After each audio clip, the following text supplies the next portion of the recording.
네, 오늘 5월을 여는 거룩한 주일 아침 예배 자리에 함께 하시는 우리 사랑하는 그린빌 가족들에게 우리의 아픔과 고통을 고쳐주시고 싸매주시는 하나님의 은혜와 사랑이 우리가 때로는 넘어지고 또 쓰러지는 순간을 맞이할 때마다 그때마다 다시 일으켜 세워주시고 또 우리의 삶을 온전히 회복시켜 주시기를 간절히 기원합니다.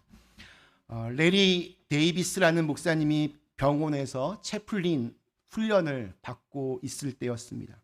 하루는 환자 한 명이 만나달라는 급한 연락이 와서 병실로 급하게 뛰어갔습니다. 앤이라고 하는 이 환자는 무릎과 이 엉덩이 힙에 원인을 알 수 없는 염증이 생겨서 1년 가까이 침대에 누워서 살았는데 이제 입원하여 수술을 준비하고 있었습니다. 근데 수술을 앞두고 이제 혈액 검사를 했는데 그 결과 에이즈, AIDS를 일으키는 HIV 바이러스가 발견되었습니다. 담당 의사는 이 충격적인 소식을 병원의 목회자가 있는 그 자리에서 함께 알리고 싶어서 원목실에 연락해서 목사님 한 분을 좀 보내달라고 부탁을 한 것입니다. 그때 이 앤의 나이가 42살. 나이만 젊은 게 아니라 그때까지의 삶만으로도 넘치는 아픔과 고통의 세월을 살아온 여인이었습니다. 무릎, 엉덩이 말고도 마약 문제, 또 가정의 문제, 재정적인 어려움으로 정말 힘들게 살아왔는데 이제는 건강마저도 치명적인 어려움을 맞이하게 된 겁니다. 의사는 이 데이비스 목사님이 함께하는 자리에서 혈액 검사를 했는데 당신에게 HIV 바이러스가 있습니다. 알리고 이 바이러스가 일으킬 수 있는 에이즈, 이 후천성 면역 결핍증에 대해서 아주 조심스럽게 설명하고는 병실을 떠났습니다. 하늘이 무너질 것만 같은 이 충격적인 소식 앞에서 이 애는 1시간가량을 울다 이야기하다를 되풀이했습니다. 애는 참으로 거칠고 힘든 인생을 살아왔습니다. 어려서부터 부모에게 학대를 당했습니다. 그 고통에서 벗어나고자 마약에도 손을 대었습니다. 누군가가 자기를 사랑해 주기를 원해서 지방에 있는 좀 질이 좋지 않은 깽단과도 관계를 가져봤습니다. 하지만 그녀에게 찾아온 것은 상습적인 폭행과 성적인 학대 그리고 마약에 빠져든 것뿐이었습니다. 이래서는 안 되겠다 삶을 돌이켜 보려고 했지만 이미 때가 늦어서 그녀는 온갖 상처를 가지고 병원까지 오게 된 것입니다. 애는 자신을 이 지경으로 몰아넣은 가정, 친구라는 사람들의 배신에 대해서 분노를 참을 길이 없었습니다. 또한 자기를 이 지경에 빠지도록 내버려둔 하나님께도 수없는 원망을 털어놓았습니다.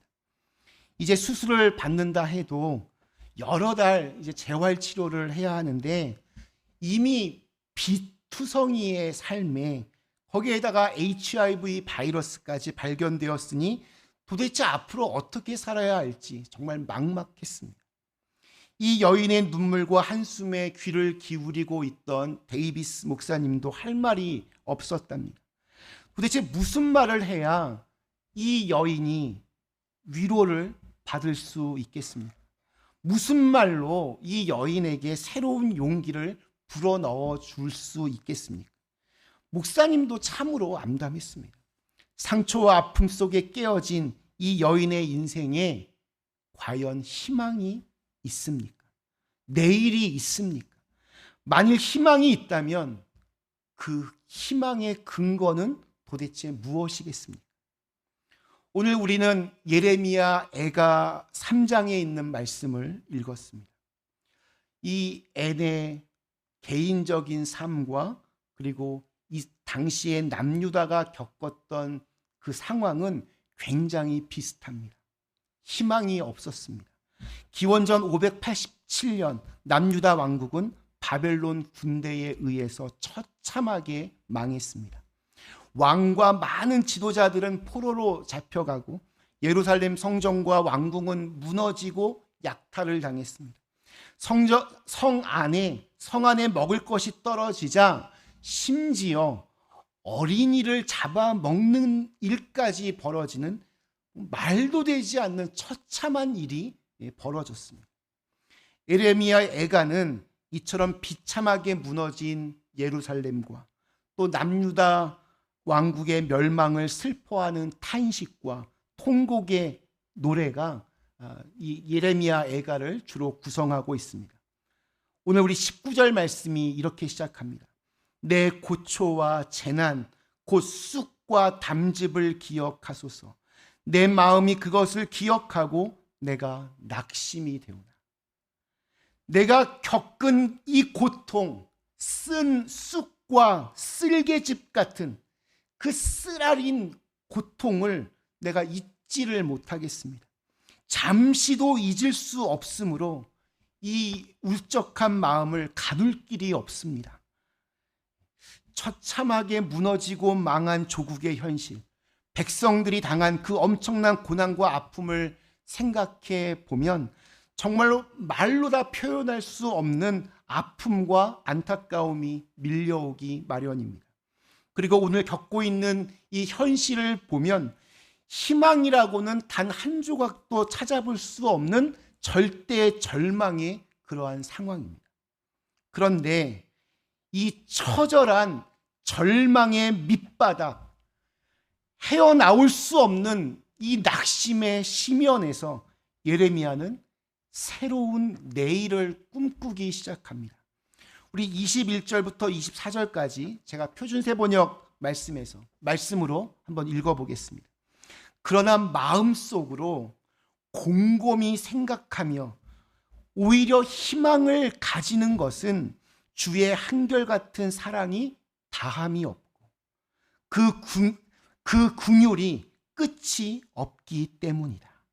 주의 사랑과 긍휼이 아침마다 새롭고 주의 신실이 큽니다. 나는 늘 말하였다. 주는 내가 가진 모든 것, 그러하기에 주께 내 희망을 건다. 하나님의 백성들은, 그리고 오늘 우리들은 이 삶으로의 부름을 받았습니다. 절망의 한 복판에서도 희망의 불씨를 지피는 인생, 더 이상 떨어질 곳이 없는 고난의 밑바닥에서도 새로운 미래를 꿈꾸는 인생, 어떤 절망적인 상황에서도 주저앉지 않고 오뚜기처럼 다시 일어서는 그 인생으로의 부르심을 우리가 받았습니다. 우리는 희망의 백성들입니다. 우리 그리스도인들의 사전에 절망이란 단어는 없습니다. 우리 인생이 아무리 힘들고 어려워도, 엎친 데 덮친 격으로 고난의 폭풍이 밀려와도 우리에게는 길이 있습니다. 희망이 있습니다. 이것이 그리스도인의 삶입니다. 이 꺼지지 않는 희망의 불빛, 희망의 씨앗이 우리가 주님 안에서 누리는 축복입니다. 은혜이고 은총입니다. 밀어닥친 고난의 현실은 참으로 견디기가 어렵습니다. 그 고난이 주는 아픔은 참기가 힘듭니다. 언제 이 문제가 해결될지 모르는 불확실함은 불안과 염려를 더해줍니다. 이 고난의 현실을 그냥 외면하라는 말씀이 아닙니다. 도망치라는 것도 아닙니다. 그저 잘 될 것이라는 그냥 낙관주의를 말씀드리는 것도 아닙니다. 고난은 실체가 있습니다. 고난은 현실입니다. 현실적으로 다가오는 아픔이 분명히 우리 모두에게 있습니다. 그러나 이 고통의 현실에 포로가 되면 찾아오는 것은 절망뿐입니다. 오늘 예레미야가 이렇게 말합니다. 엄청난 고통의 한 복판에서도 내가 마음속으로 곰곰이 생각해 보니까 오히려 이것이 정말 희망이 있다, 이렇게 말하고 있습니다. 곰곰이 생각해 보는 것이 중요합니다. 아무리 고난에 둘러싸여 있어도 고난의 포로가 되지 않는 삶을 살아야 합니다. 배를 타고 이 갈릴리 바다를 건너가던 제자들이 큰 풍랑을 만났습니다. 그들은 풍랑을 헤치고 가려고 온갖 노력을 다했지만 할 수 있는 게 아무것도 없었습니다. 밀려오는 풍랑 속에서 제자들은 두려움에 사로잡혔습니다. 어떻게 할 것이 없는 이 풍랑 앞에서 불안과 공포에 떨었습니다. 마침내 그들은 예수님을 흔들어 깨우면서 간절하게 부르짖었습니다. 주님, 우리가 죽게 되었습니다. 우리도 마찬가지입니다. 고난과 아픔의 풍랑만 바라보면 길은 보이지 않습니다. 희망이 보이지 않습니다. 새로운 내일을 꿈꿀 수도 없습니다. 그러나 곰곰이 생각해 보면, 허우적거리지 말고 곰곰이 생각해 보면 길을 찾을 수 있습니다. 풍랑에 포로가 되지 않고 또 다른 면을 바라보면 이 풍랑 속에서도 함께하고 계시는 주님을 바라보면 길이 보입니다. 길을 찾을 수 있습니다. 존이라고 하는 변호사는 한때 인생의 막다른 상황에 몰렸습니다. 변호사 사무실은 망해가고 있었고 결혼 생활은 파경을 맞았습니다. 아들은 대판 싸우고 떨어져 나갔고 은행 계좌는 텅텅 비게 되었습니다. 남은 것이라고는 외로움과 우울증뿐이었습니다. 그러던 어느 날 할아버지께서 들려주신 말씀이 문득 떠올랐습니다.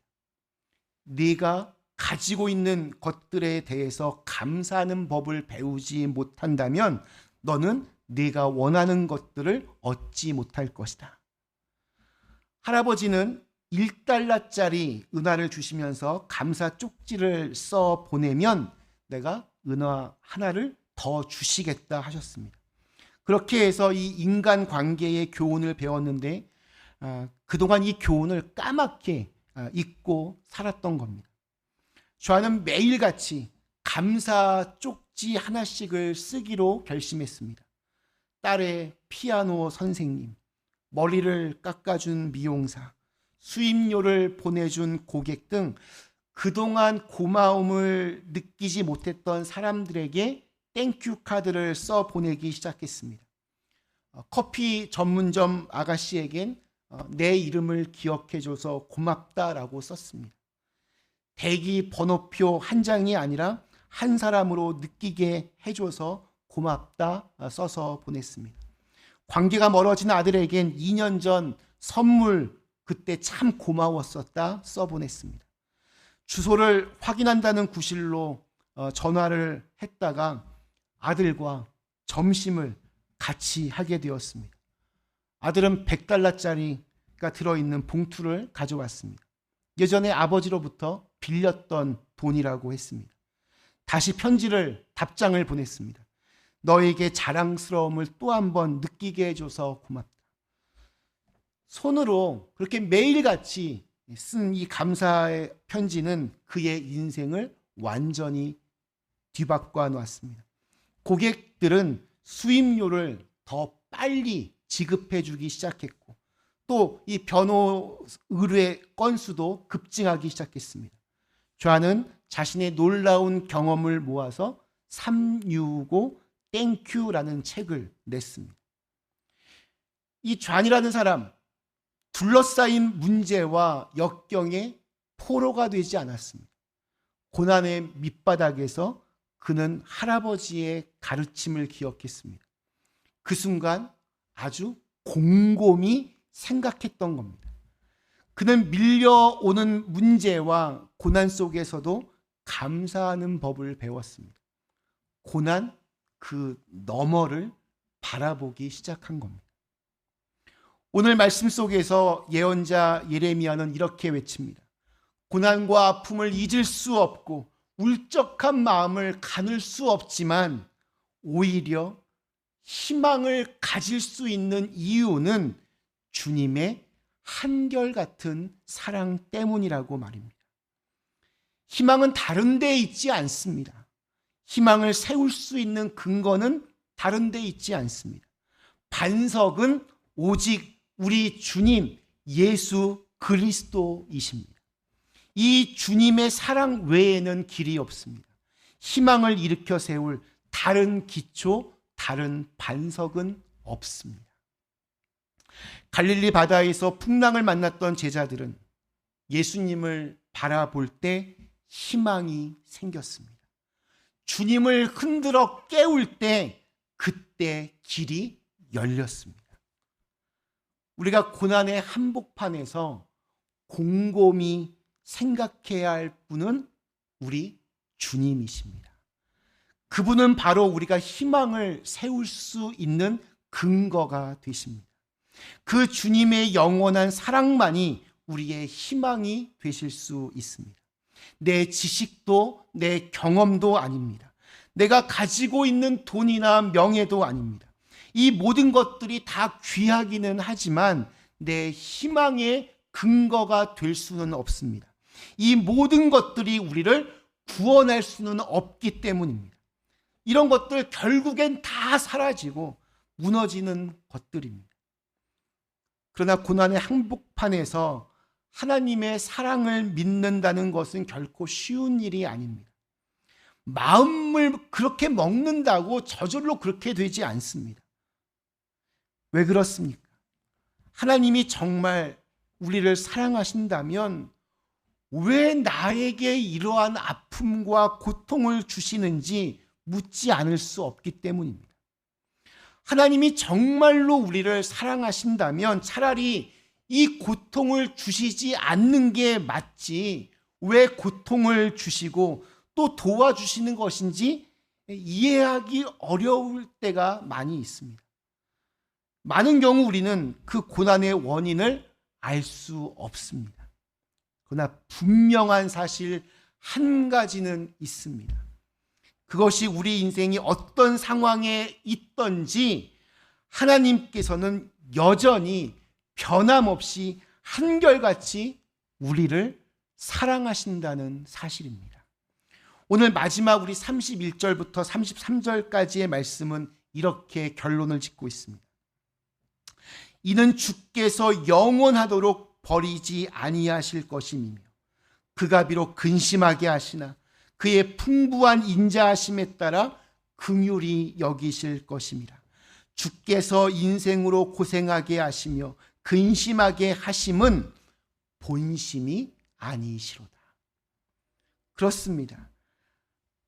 하나님께서는 인간이 고통당하는 것을 즐겨야 하는 가학주의자가 아닙니다. 우리가 힘들어해 할 때 그 누구보다도 힘들어해 하시며 우리와 함께 하시는 분입니다.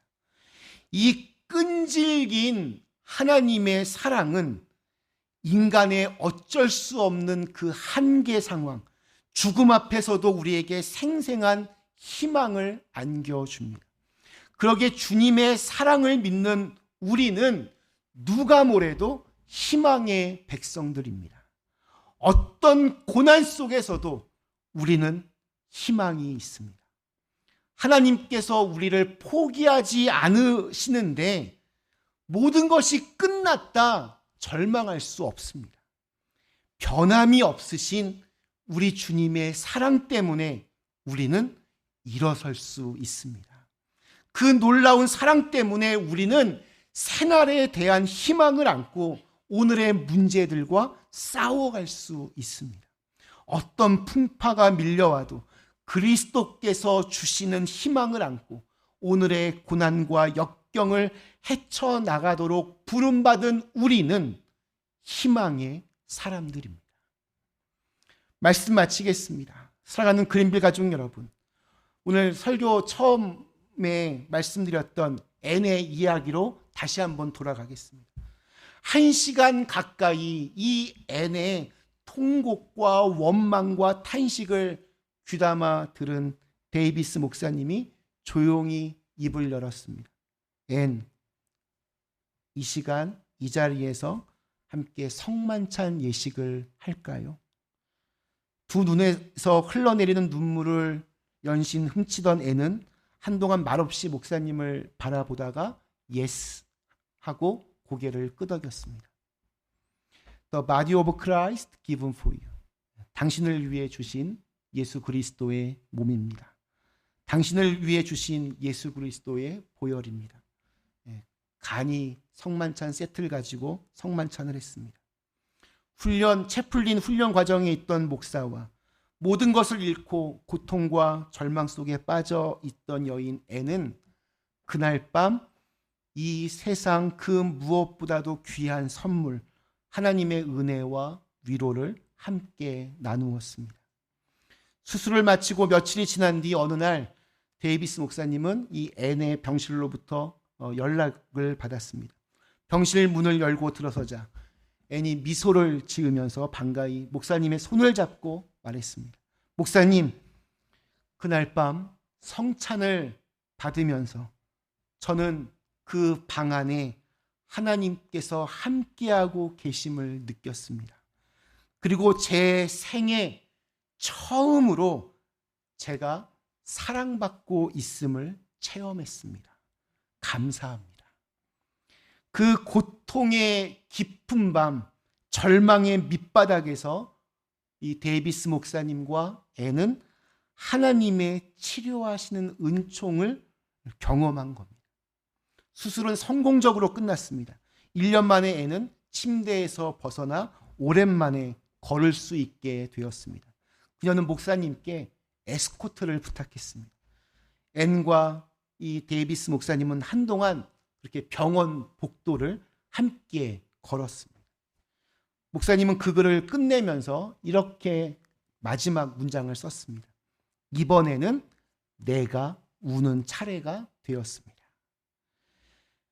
버림받고 학대를 당하고 망가질 대로 망가진 앤에게서 피어난 새로운 삶. 그 희망은 어디에서 왔습니까?